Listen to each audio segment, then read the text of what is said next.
everybody. My name is Kristen. I'm excited to work with you all. Today, our goal is to figure out what we can do to better the care we provide for people living with dementia. By the end of this workshop, you will be able to compare and contrast normal versus not normal aging related to various cognitive functions. You will also be able to describe the 5 sensory input and processing systems, including vision. And lastly, we will discuss the impact of changing sensory awareness as dementia progresses. First, we are going to watch a video of Tifa Snow demonstrating the normal aging rule.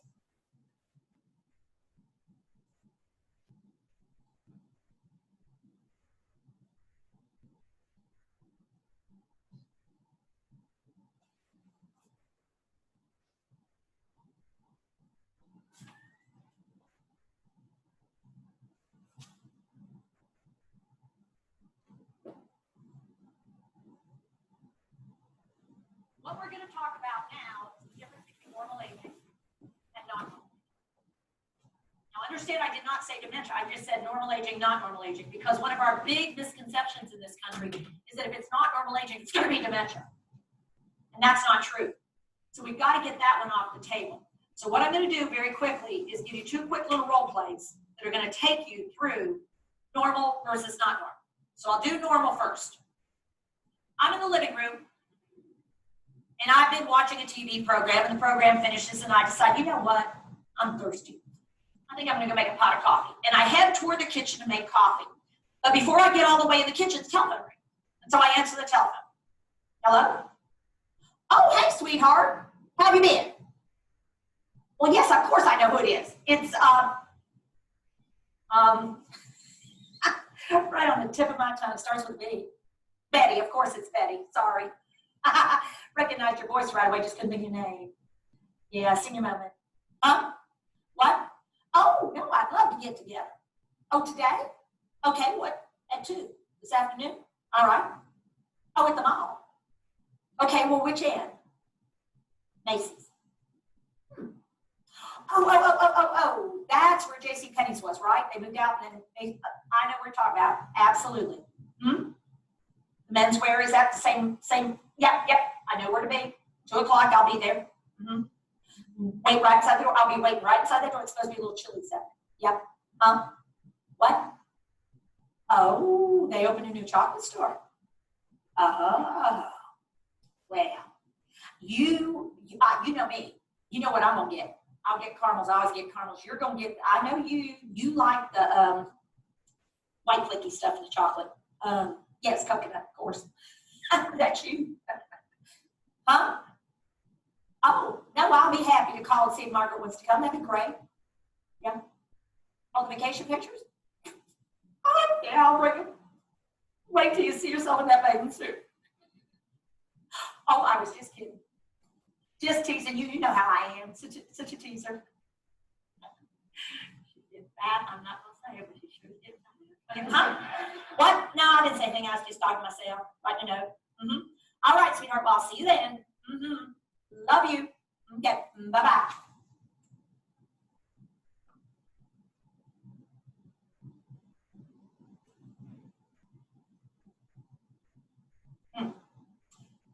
What did I come in here? Okay, hang on. Let me think here. I was in the living room. I was watching the TV. Program ended. Betty hadn't called. I've been able to. Okay, let me think on this. Okay. I was in the living room. I was sitting right here. Okay, the program ended, and I thought, oh, coffee. Why could I not think of that? Lord knows I'm losing it. Now, all of you've gone dead silent because all of your brains are going, oh shit, I have this. Every single one of your brains is going, oh my God. And your brain is going, that's not dementia. That can't be dementia. I don't think that's dementia. That's just normal. Isn't that normal? I think that's normal. Your brain is talking to itself. One side is going, I think you've got that. No, she didn't say that was dementia. I think she said that was just not normal. I think that was okay. That happens every single time. The room gets dead silent because if you just think old people are worried about this crap, no, we're all concerned. Because you're going, I think I've done that. I did that just yesterday. What you've totally forgot, because in that moment your brain was going, as I said that was normal. I was going to do normal first. So here's what I think I better do. Do this. Roll your shoulders. I think we better do it one more time. You need to let it go. Breathe out all the way, because you guys are going. And by the end, your brain's going, oh my God, you got it. I got it. Especially when I had to come back and sit in the chair. You're going, oh my God. So.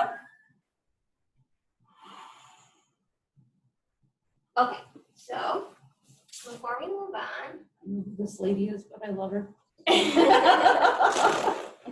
So has something like this ever happened to you, or have you noticed someone, like your family, your friends, in Every day. conversation with them doing something like that? Every day, okay.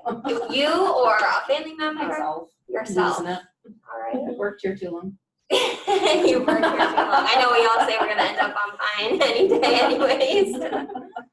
So yeah, so when you watched this video clip, did you notice how your breathing or thinking changed as you watched? Mm-hmm. So how do you think it changed, Dan? Just from one perspective of forgetting something, you're going into the room for something, and then you're like, oh, what did I come in here for?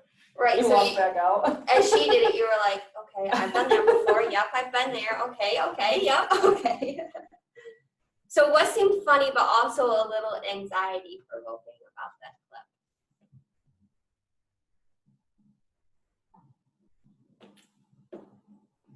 Mia. that we do that, you know, it happens to all of us, you know, no matter what age we are, or once our brain gets busy with something else, it's very easy to lose that initial train of thought, you know. Right, so it's anxious because you're like, oh my God, wait, I do that. But Right. then it's also kind of funny because then she brings in the fact that it is normal. So you're like, okay, so it's not just me. I'm not just alone in this Right. process. So I'm just going to bring you back to the PowerPoint really fast and review a little bit of the differences between normal versus not normal aging. So some examples of normal aging that Teepa Snow portrayed in the video were not being able to recall a word, but being able to describe it, right? So with coconut, she's like, oh, that white flaky stuff. I can't think of the name of it right now. Needing more time to process, think, and do a task. You might hesitate more. You'll recognize someone, but you won't know their name. And you may need to pause when trying to find the words you want to say.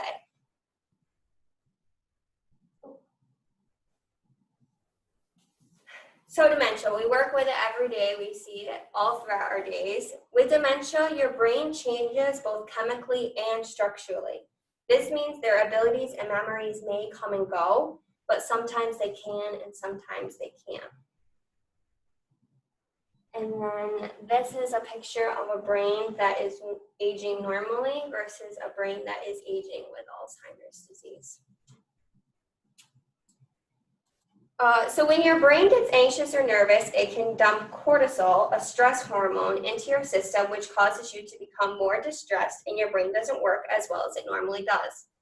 Breathing slowly and deeply, making sure you breathe out fully will help drop cortisol back down so you can think, process, and control your emotions. This is why people with dementia, it's very helpful to do like yoga, Tai Chi, stuff like that, because their body's moving, but their breathing is also being controlled. Before we move on to the next clip, I want everyone to take 3 deep breaths. So inhale, exhale, inhale, exhale, inhale, exhale. Okay, so now we're going to watch a video clip of how humans take in data. I'm going to ask you to partner up with one person being a caregiver and one person being a person with dementia. So Hillary and Ann, and then I'll be with Mia.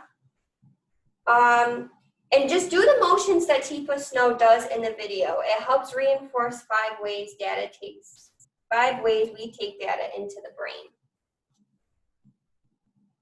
And you won't have to partner up until more towards the end of the clip, so you can stay where you are for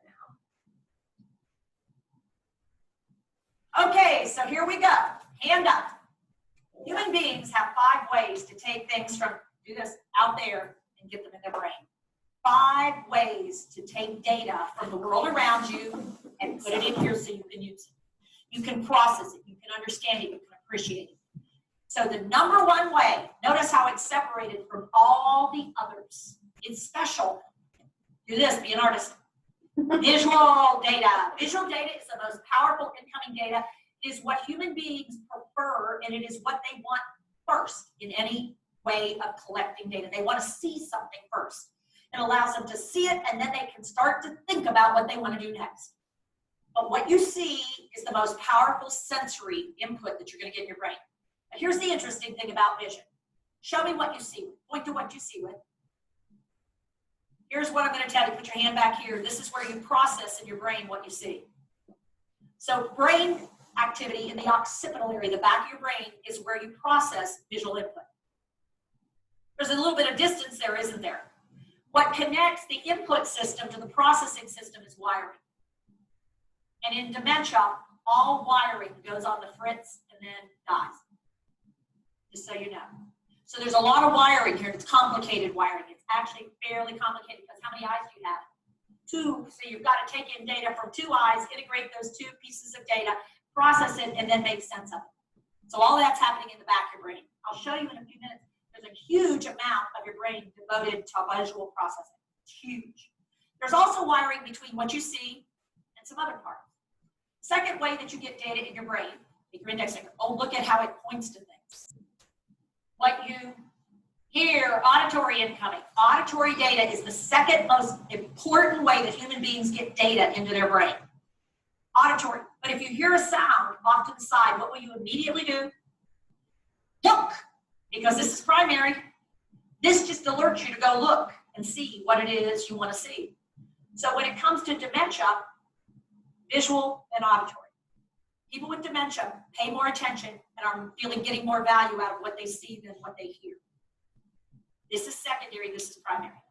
Guess what caregivers like to do a lot though? Do this. Y'all love to run your mouth.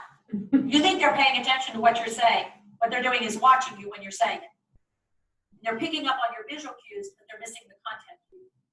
Do this. So take the weapon that you've created, put it to your head, and pull the trigger. Because what happens is we think they're processing what we're giving them verbally, and what they're really processing is how we look visually and how we sound, but not necessarily the content. And because we're not on the same page, they're not getting this, they're getting this. We think they're getting this. This is not going to match. Who has to change? We do. So we have to use less of this and start with this. And learn to use visual more than auditory. Third way you get data in, auditory. Put your hands right here. Your temporal lobes. Both sides are involved, but they're very different. This side is very different than this side. How many ears do you have? 2. All forms of dementia, all forms attack the brain asymmetrically. It means it attacks one side of the brain more than the other. That's how it works. It hits one side and then it spreads more. So what happens in general, the left side of the brain is generally attacked sooner and faster and more devastatingly than the right side of the brain. We don't know exactly why, but most patterns of dementia attack, you're going to see more on the left than on the right. Left, right, language areas, but they're different. Come back to that in a little bit. Third way that you get data in your brain, take that middle finger, drop it down, and touch it to the back of your other hand. Now this is actually complicated, and this is one of the most complicated, and it also takes up a lot of brain space. This is sensory motor. You feel something, you do something, you do something, you feel something. They're wired together so that when you feel something, if you like it, you do more of it. If you don't like it, you stop doing it. So when you feel something, you do something to change or encourage or facilitate what you're feeling, and if you don't like it, you don't do it anymore. Here's the biggest challenge of dementia care. Turn to the person next to you. Go ahead and get up, move around a little bit. And if you will come up this time. Thanks. All right, now what we're going to do is eliminate vision, and we're not going to talk. Okay, so we're taking away 2 of the ways that you would normally be able to get data into your brain, and I'm just going to use that third one. Go ahead and do that so you get the feel of what it feels like when you're doing this. So you can already tell where I'm going with this. This is not a good one to start with because most people are not fond of the idea of starting an interaction like this. And I do this particularly so you'll start to get the idea of no touching until you've done a visual, verbal, and only then are you allowed to do the touch. You got to make sure they come together. So here's what we're going to do. You close your eyes. People with dementia, put your hands behind your back because I want you to feel incredibly My vulnerable. dementia, sure. That's what this disease does. It robs you of skills, so you suddenly are pretty vulnerable. And you thought you were confident. Okay, so caregivers, here's what you're going to do. You watch me and do to them what I do to my person. Okay, y'all should have your eyes closed. There should be no peeking. Notice how many of you opened them up to see what I was up to. Yeah, they're sneaky like that. Okay, you ready? We're going to use these. Okay, you ready? God.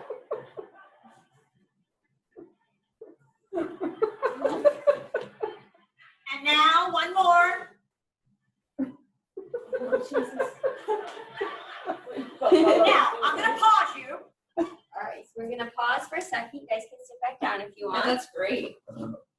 That's why you see behaviors with hair. So, for those of you that were living with dementia, which was Hillary and Mia, what happened for you when me and Ann just touched you without you knowing? I don't think. It's very disconcerting. And like she said, you feel very vulnerable. Very vulnerable, that's right. And like you said earlier, and that's why you get behaviors, because when someone feels vulnerable and threatened, that's when they And react. that was just touching. Like if you were trying to take my clothes off to wash me, there's no way I wouldn't have thought that. Exactly. Even It's in your my natural cognitively instinct. intact state, I would have. That's right. So what did you find yourself wanting to do when we were touching you? Draw away or like, I don't know, guard myself. Or, Guard Yeah. yourself and draw away. Okay, good. Why do you think it felt that way? Or why do you think you wanted to draw away or guard yourself? You're uncomfortable. It's uncomfortable, right? You have this person who you don't know yet because you can't see them touching you. Right. So what do you think you would say or feel if you truly did have dementia? I would probably tell you to get the fuck away from me. You know? Yes, you'd say get the F away from me, Like right? they What are you doing? Strike out or Strike out, what Right. are you doing? Mhm. Very good. Okay, so do you think that it's true that we often do to rather than do with just to get a task done as caregivers? All the time. All the time. I agree. So, we're gonna just go back here for a second. Oh, why does it keep going? Okay. So, there are 5 ways to take in data. We've got visual, auditory, sensory motor or touch, smelling, and tasting. Because visual sensory is the most prominent sense for people living with dementia, it's important not to touch until you've done a visual or verbal greeting. For this video, continue to work with your partners and we'll go over TIPA's movements.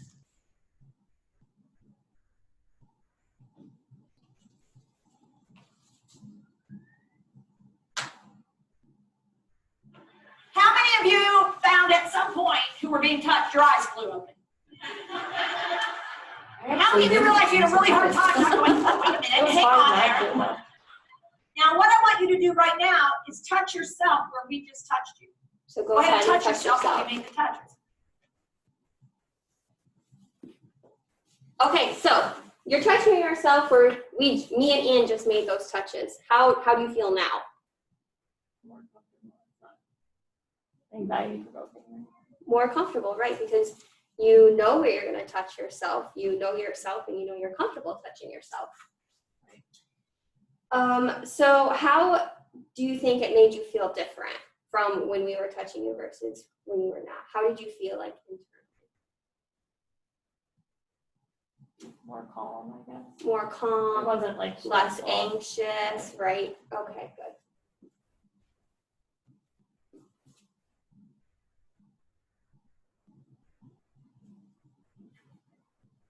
How many of you feel that that feels different than when we touched you? Yeah, because if you are doing it yourself, you're actually sending and receiving, and it's a closed circuit.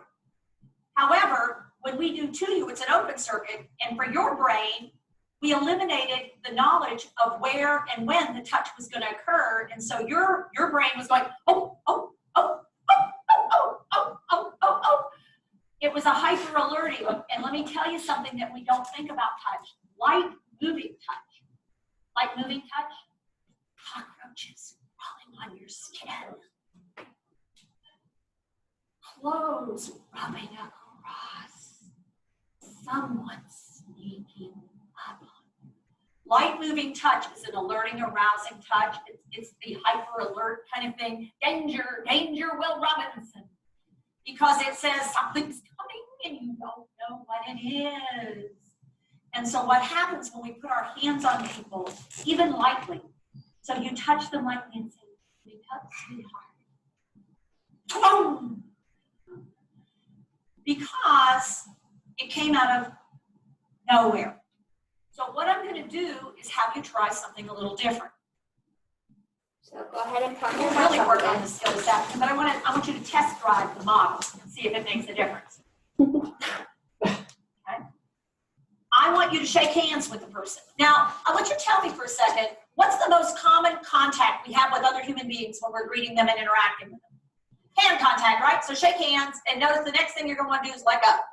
Oh, well, that's a bit of a problem. Because I want to stay connected, because I want to keep the touch so that you'll know what I'm going to do. But the problem is when I lose skill and keep strength, and I like pressure, Squeeze. go ahead and do it. Ow! Wait, Mom, let go. Let go. What are you doing? Okay? Or if they feel like I'm trying to hold on to them, it makes them want to get away from me. Okay? So what we're going to do is as soon as we shake, where did I tell you found comfort? So what we're going to do, and I don't want to trap your fingers. I want to leave your fingers free. I want my fingers free, but I want to be connected to you. So what I'm going to do is slide like this. Do this. Open your fingers up, both of you. Open your fingers up. Make them feel like this. You should feel like you've created a bird, a butterfly. You're connected, but you're free to move. Close them down. They can hold on to you. They can use strength. They might use skill.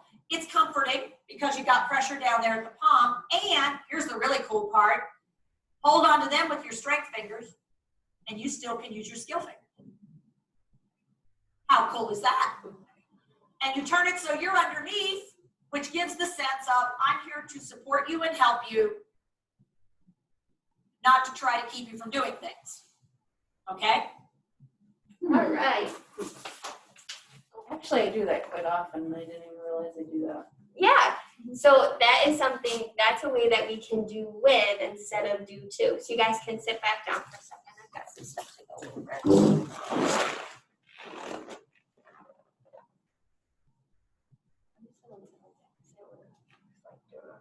So before we continue into the hand under hand approach, which is what we just kind of got a little bit into, I want to briefly go over to you about the initial approach that we do and the effect that you have on a person living with dementia.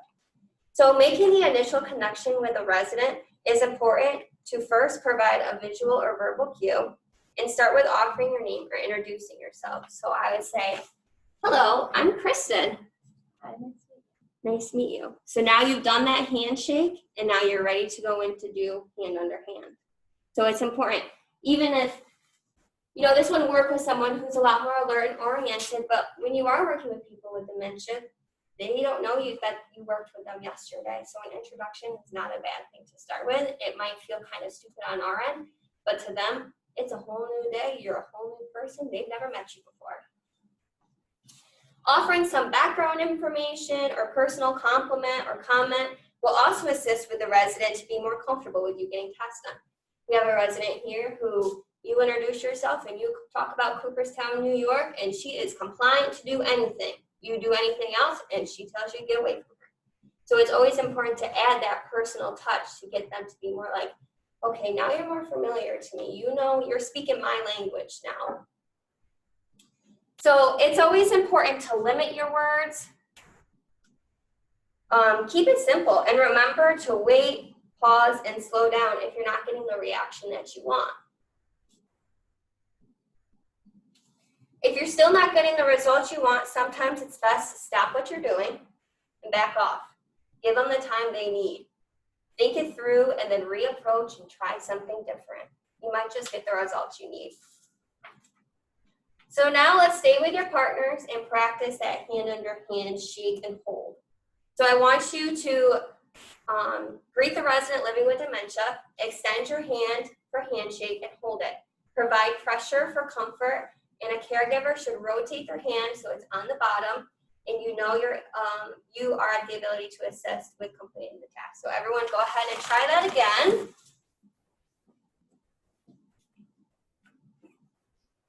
So, hi, I'm Kristen. Hi, how are you? Hi, it's nice to meet you too. Would you like to go and get a sandwich? Yeah. All right. Me? Oh, no.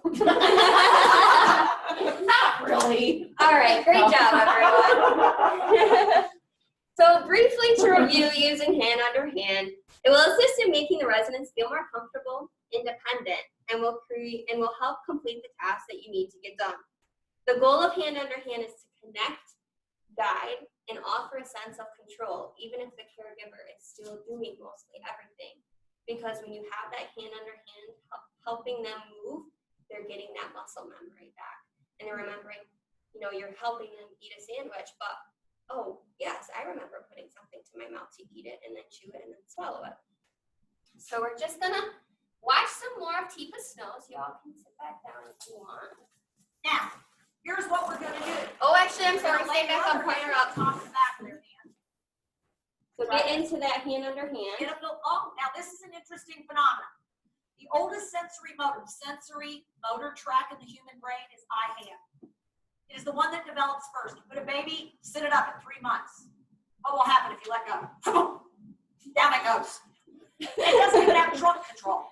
Doesn't have head control. But if you lay it on its back, so it doesn't have to do a whole lot of work, and you put the dangly crap down right in the middle range, they're fascinated by it because they like to see it. And then they're just starting to learn how to do some of this stuff. They're not very good at it. They don't have skill. They just have some strength. They're learning how, and they're learning to move against gravity. And so,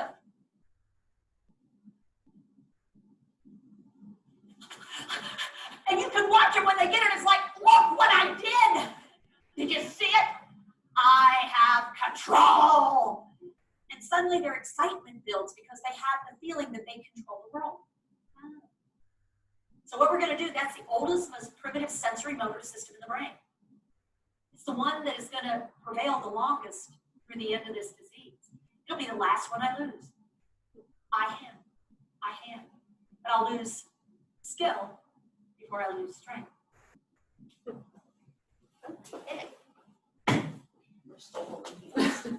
You can still hold hands because I'm still going to help you. So now I want you to get into that hand under hand. And so she explains skill and strength. So when you get into that hand under hand position, you give it a pump. And it provides that pressure and that comfort, that calming sense that a person needs. So I want you to have the person living with dementia look away. Say that you are helping them with a task. They're not concentrated, look away. And then caregivers, give them that pump. And that's going to draw their eye contact back to where that hand motion is. That's pretty cool. All right. Especially with stuff like feeding. Yeah. You know what I mean? If your hand's involved, you know what I mean? You're gonna be more willing to open your mouth and. Right. And we're so quick to get frustrated if people aren't doing what we need them to do. We're so quick to be like, oh, all right, I'll just come back later or try again. And it's like, if you do something as simple as that, is giving them a little bit of pressure and a calming sense, oh, I'm safe. Where am I? And look back at you. There you go. You're able to start fresh and try again. Okay, so we're going to watch a little bit more of a clip. You guys can sit down. Here's the really cool part about human beings. How cool is this? Visual motor. Watch this.